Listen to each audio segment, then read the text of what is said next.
Guys, hii Tote ndio timu ingine hakuna mtu serious. Kuanzia tu management kukuja chini hadi kwa players. Hakuna mtu serious huku hata mmoja.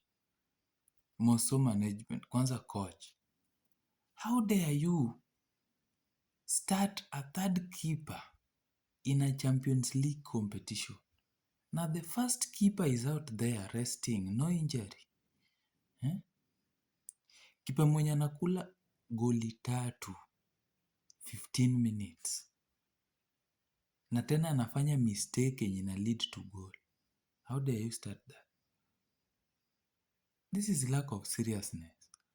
Thomas Frank alienda tukadhani mtu mzuri amekuja. Sasa undi sasa sijui.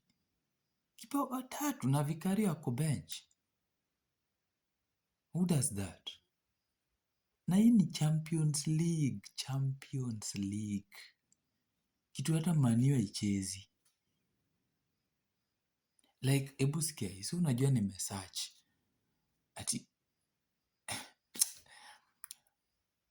Antonin Kingsley was the Tottenham's goalkeeper who began in the Champions League round of 16 against Atletico Madrid. The 22-year-old Czech Republic keeper was a surprise starter, replacing the usual first keeper, Guillermo Vicario. Kingsley had a difficult